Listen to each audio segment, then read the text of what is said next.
Hello friends, अगर आप अपने घर में स्टेयरकेस यानी कि सीढ़ियाँ बनवाने जा रहे हैं और अगर आपको सीढ़ियों के बारे में यह नहीं पता कि hand rail, steps, trade, riser, निवल पोस्ट, सॉफिट स्लैब या वेस्ट स्लैब और लैंडिंग, इन सब का आपको क्या साइज रखना है या एक स्टेयरकेस में ये सब चीज़ें क्या होती हैं, तो फिर यह वीडियो आपके लिए ही है।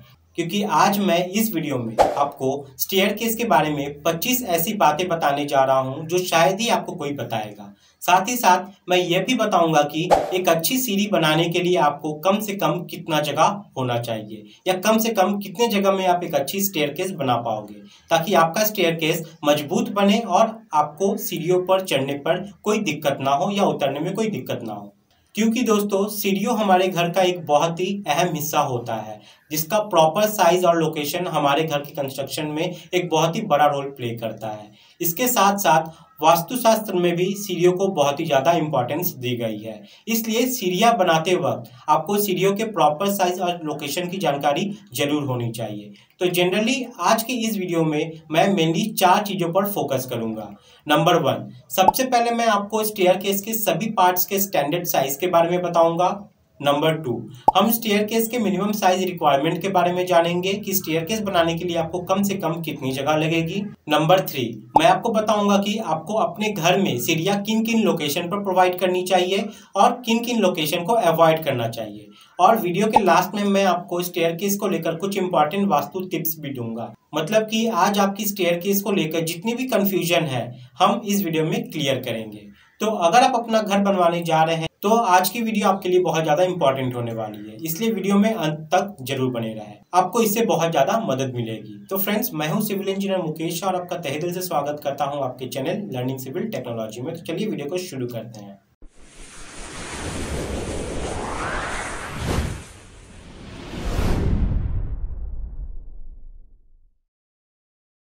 दोस्तों, मैं आपको स्टेयरकेस के सारे पार्ट्स के स्टैंडर्ड साइज के साथ साथ सब पार्ट्स के बारे में भी बताता चलूंगा, ताकि आपको यह भी क्लियर हो सके कि किस पार्ट्स को क्या क्या कहा जाता है। यह स्पेशली उन भाइयों के लिए बेनिफिशियल रहेगा जिन्हें स्टेयरकेस के बारे में कुछ भी नहीं पता। तो सबसे पहले टेक्निकल टर्म है ट्रेड। तो स्टेप्स का जो ऊपर वाला ये जो हॉरिजॉन्टल पोर्शन होता है, जैसा कि आप यहाँ देख रहे हैं, यानी कि जहाँ पे आप पैर रखते हो सीढ़ियाँ चढ़ते वक्त या उतरते वक्त, इसे ही ट्रेड कहते हैं। तो सीढ़ियाँ बनाते हुए सबसे पहली बात तो आपको यह ध्यान रखनी है कि आपकी जो ट्रेड की विड्थ है वो कभी भी 25 सेंटीमीटर यानी कि 250 मिलीमीटर से कम नहीं होनी चाहिए और 300 mm से ज़्यादा नहीं होनी चाहिए। 10 से 12 इंच का साइज ट्रेड के लिए स्टैंडर्ड माना जाता है। अगर आप ट्रेड की विड्थ 10 इंच से कम रखते हैं तो सीढ़ियाँ चढ़ते या उतरते समय आपका पैर छोटा पड़ने की वजह से आप स्लिप हो सकते हैं और आपको मेजर इंजरी हो सकती है। इसलिए सीढ़ियाँ बनाते वक्त ट्रेड का साइज 10 से 12 इंच के बीच ही रखें। वैसे घरों के लिए ट्रेड का आइडियल साइज 10 इंच का होता है। सेकेंड टेक्निकल टर्म है कि राइजर। दो लगातार ट्रेड के बीच का जो वर्टिकल डिस्टेंस होता है उसे राइजर या राइज कहते हैं। आप ये देख रहे हैं, ये वर्टिकल वाला पार्ट राइजर है जो ट्रेड के साथ कनेक्ट है और ट्रेड को सपोर्ट देता है। तो सीढ़ियाँ बनाते हुए आपको दूसरी बात क्या ध्यान रखनी है कि जो आपकी राइजर की हाइट है वो 150 mm यानी कि 6 इंच से कम नहीं होनी चाहिए, ना 175 mm से ज़्यादा। आपको राइजर की हाइट हमेशा इसी के बीच रखनी है ताकि आपको सीढ़ियाँ चढ़ने में दिक्कत ना हो। राइजर की स्टैंडर्ड साइज की बात करें तो ये 6 इंच यानी कि 150 mm बेस्ट होता है इसके लिए, तो इस बात का खास ध्यान रखें। नेक्स्ट है स्टेप। एक ट्रेड और राइजर को मिलाकर एक स्टेप बनता है, मतलब कि स्टेप एक राइजर और ट्रेड का कॉम्बिनेशन होता है। यह पूरा एक स्टेप है। तो एक नॉर्मल हाउस के लिए आपको यह ध्यान रखना है कि स्टेप की विड्थ यानी कि आपके स्टेयरकेस की विड्थ कभी भी 3 फीट से कम नहीं होनी चाहिए और ना 5 फीट से ज़्यादा, ताकि 2 इंसान इस सीढ़ी पे एक साथ आ जा सके और आप अपने घरों के सामान वगैरह जैसे फर्नीचर को भी इससे ले जाने में कोई आपको दिक्कत ना हो। कमर्शियल पर्पस के लिए इसे आप 6 फीट तक भी रख सकते हैं, पर घर की स्टेयरकेस की चौड़ाई आपको कम से कम 3 फीट तक जरूर रखनी है, तो इस बात का आप खास ध्यान रखें। फोर्थ है हैंड रेल, जिसका काम है सीढ़ियों पे चढ़ते या उतरते वक्त आप इसे पकड़ सकते हो ताकि आपको सपोर्ट मिले। तो हैंड रेल की हाइट आपको हमेशा 2.5 फीट से 3 फीट मैक्सिमम रखनी है। 2.5 फीट से कम आपको हैंडल की हाइट नहीं रखनी, ताकि हर हाइट का व्यक्ति इसे आसानी से यूज कर सके। और ये रेलिंग आपको हमेशा क्लॉकवाइज डायरेक्शन में लगानी चाहिए, यानी कि घड़ी के घूमने की दिशा में, क्योंकि ज्यादातर लोग राइट हैंडेड होते हैं, इसलिए इसे हमेशा राइट हैंड साइड में ही लगवाना चाहिए, तो ये अच्छा रहेगा। नेक्स्ट अगर बात करें लैंडिंग की, तो जो 2 फ्लाइट्स के बीच में ये हॉरिजॉन्टल प्लेटफॉर्म होता है जो छोड़ा जाता है हमारे खड़े होने के लिए, उसे लैंडिंग कहा जाता है। जैसे कि आप यहाँ देख पा रहे हैं, ये लैंडिंग है। पहला आप ये समझ लो कि ये दी क्यों जाती है। तो देखिए फ्रेंड्स, मेनली इसके 2 कारण हैं। पहला तो ये कि ये किसी भी स्टेयरकेस की डायरेक्शन को चेंज कर देता है, और दूसरा लोगों के सीढ़ी पे चढ़ते वक्त रेस्ट करने के पर्पज से भी इसे प्रोवाइड किया जाता है, ताकि सीढ़ियों का इस्तेमाल करते समय आप उन पर रुक कर थोड़ा रेस्ट कर सको। नेक्स्ट है फिफ्थ। तो फिफ्थ बात आपको यह ध्यान रखनी है कि वैसे तो लैंडिंग की विड्थ कभी भी स्टेयरकेस की विड्थ से कम नहीं होनी चाहिए, पर अगर मिनिमम लैंडिंग विड्थ की बात करें तो लैंडिंग की विड्थ 2.5 फीट से कम नहीं होनी है, तो इस बात का आप खास ध्यान रखें। छठा है निवल पोस्ट। ये निवल पोस्ट है, जैसा कि आप यहाँ देख रहे हो, यह एक कॉलम जैसा ही है जो हैंडल को सपोर्ट करता है, और ये फ्लाइट के टॉप और बॉटम में प्रोवाइड किया जाता है। इस निवल पोस्ट की हाइट आपको रखनी है 75 mm से 90 mm तक आपके हैंड रेल के ऊपर से। नंबर 7 है सॉफिट या वेस्ट स्लैब। स्टेयरकेस के निचले हिस्से को सॉफिट या वेस्ट स्लैब कहते हैं। वेस्ट स्लैब के ऊपर ही आपका ट्रेड और राइजर वाला पार्ट रेस्ट करता है, जैसे कि आप यहाँ देख रहे हैं। इसकी थिकनेस आपको कभी भी 6 इंच से कम नहीं रखनी है। आप बहुत से स्टेयरकेस को फेल होते हुए जरूर देखे होंगे इस टाइप से। इनके फेल होने का कारण सिर्फ एक ही होता है, वेस्ट स्लैब का थिकनेस प्रॉपर ना होना या उनका बहुत कम होना। तो इस बात का भी आपको खास तौर पर ध्यान रखना है। नंबर 8 है पिच या एंगल ऑफ स्टेयरकेस। अब ये पिच क्या है? पिच स्टेयरकेस का वो एंगल है जो स्लोप होता है, जो यह डिसाइड करता है कि आपकी सीढ़ियाँ कितनी तिरछी और कितनी कंफर्टेबल होनी चाहिए। ये वाला एंगल जो फ्लोर के साथ बनता है, इसे ही पिच कहते हैं। ये एंगल आपको कभी भी 38 डिग्री से कम और 42 डिग्री से ज़्यादा नहीं होना चाहिए। इसके बीच में ही होना चाहिए, जो आपके स्टेयरकेस के साइज पर डिपेंड करता है। नहीं तो आपको सीढ़ियाँ चढ़ने और उतरने में थकान और परेशानी होगी। तो स्टेयरकेस बनाते हुए एंगल का भी जरूर ध्यान रखना है। नंबर 9 है हेडरूम। हेडरूम ट्रेड के सेंटर से उसके ऊपर वाले फ्लोर के सीलिंग तक के वर्टिकल डिस्टेंस को कहते हैं। किसी भी सिचुएशन में आपका यह वर्टिकल डिस्टेंस 2.1 मीटर से कम नहीं होना चाहिए, ताकि हर हाइट का आदमी स्टेयरकेस को आसानी से यूज कर सके और उसका सर ऊपर सीलिंग से ना टकराए। तो इस बात का स्टेयरकेस बनाते हुए आप खास ध्यान रखिए। नंबर 10 है फ्लाइट। अब यह फ्लाइट क्या है? तो फ्रेंड्स, फ्लाइट ट्रेड और राइजर के पूरे सीरीज कॉम्बिनेशन को कहते हैं, यानी कि स्टेयरकेस चढ़ते और उतरते वक्त किसी भी 2 लैंडिंग के बीच में जो पार्ट होता है उसे फ्लाइट कहा जाता है। तो फ्लाइट में मेनली आपको 2 पार्ट का ध्यान रखना है। पहला तो ये कि आपकी एक स्टेयरकेस फ्लाइट में कम से कम 3 स्टेप्स होने चाहिए और ज़्यादा से ज़्यादा 12 स्टेप्स। एक फ्लाइट में आपको कभी भी 12 से ज़्यादा स्टेप्स नहीं रखने चाहिए। और दूसरी बात यह ध्यान रखनी है कि हमेशा आपको 2 फ्लाइट के बीच में कम से कम 4 इंच का गैप जरूर रखना है। तो इस बात का भी खास ध्यान रखें। Number 11 concrete mix for staircase. अब आपको जो स्टेयरकेस में कंक्रीट मिक्स का यूज करना है वो कभी भी 1-1-2 यानी कि M25 से कम का यूज नहीं करना है, यानी कि 1 भाग सीमेंट, 1 भाग सैंड और 2 भाग एग्रीगेट यूज करना है। Number 12 steel reinforcement. आपको सीढ़ियाँ बनाते हुए हमेशा यह ध्यान रखना है कि आप स्टेयरकेस में जो सरिया यूज करोगे वो 12 mm या 10 mm से कम डाया का यूज नहीं करना है।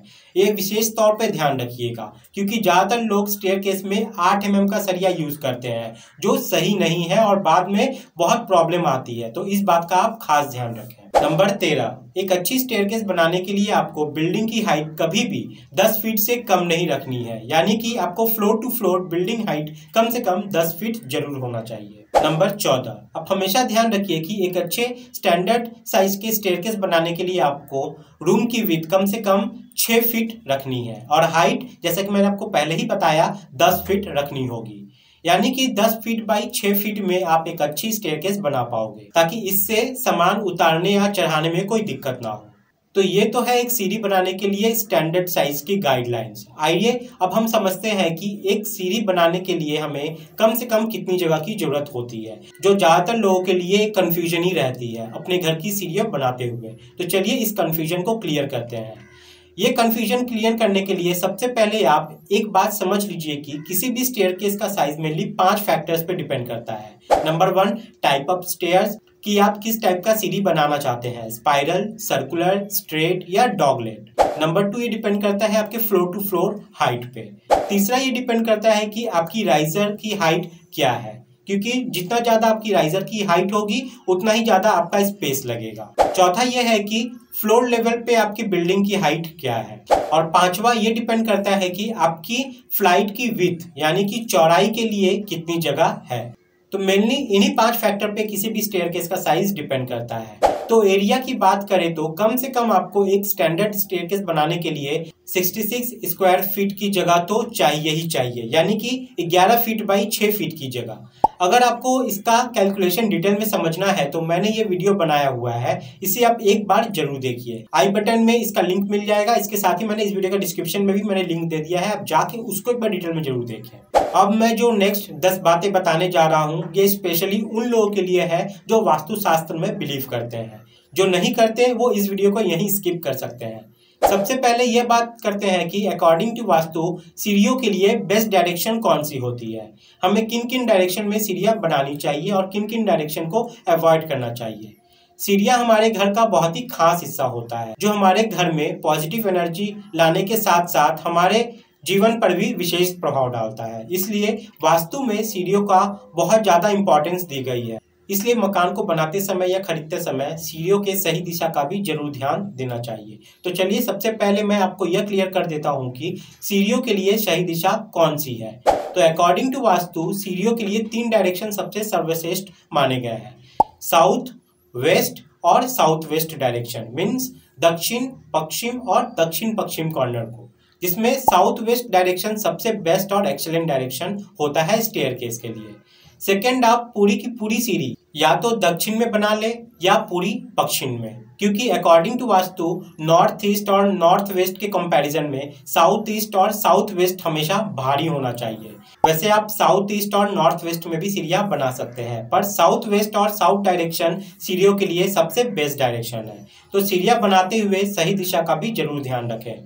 तो आइए अब मैं आपको स्टेयरकेस के बारे में वास्तु से रिलेटेड कुछ 10 जरूरी बातें बताता हूँ। तो सबसे पहली बात कि आपको स्टेयरकेस यानी कि सीढ़ियां हमेशा क्लॉकवाइज यानी कि घड़ी के घूमने की दिशा में ही बनानी है, यानी कि पूरब से दक्षिण, दक्षिण से पश्चिम, पश्चिम से उत्तर और उत्तर से पूरब दिशा की ओर, क्योंकि पृथ्वी भी इसी दिशा में घूमती है। इसलिए सीढ़ियां चढ़ते हुए आपकी एनर्जी भी कम लगेगी और आपको थकान भी कम महसूस होगी। दूसरी बात, नंबर ऑफ स्टेप्स यानी कि पदों की संख्या। पदों की संख्या हमेशा विषम यानी कि ऑड रखें, जैसे 9, 11, 13, 17, 19, 21 आदि।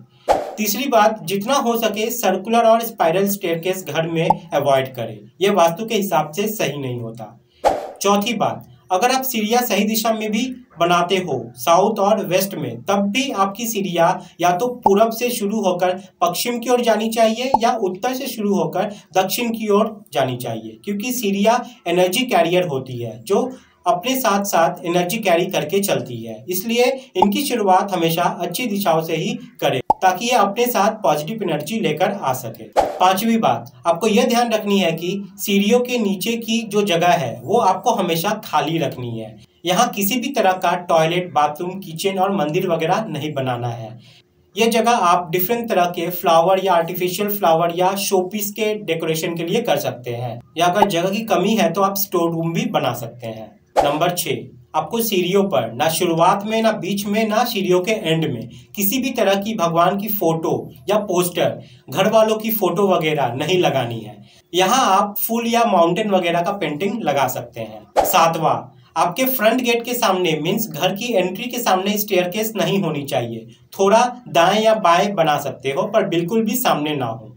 Number 8, always avoid dark colour for staircase. Means आपको सीढ़ियों में हमेशा डार्क कलर और पेंट अवॉइड करना है, और खासकर डार्क ब्राउन और ब्लैक कलर तो अवॉइड करना ही करना है। हमेशा लाइट कलर का ही सीढ़ियों पर यूज करना चाहिए। और नंबर 9, सीढ़ियों के स्टेप्स पर भी चाहे आप ग्रेनाइट लगवा रहे हो, मार्बल लगवा रहे हो या टाइल्स लगवा रहे हो, आप कुछ भी लगवाओ पर ब्लैक, ग्रे और ब्राउन पत्थर यूज नहीं करने हैं। आप सफेद, पिंक और लाइट कलर के पत्थर ही यूज करें। तो दोस्तों यह 25 बातें आपको अपने घर में सीढ़ियां बनाते समय जरूर ध्यान रखनी है।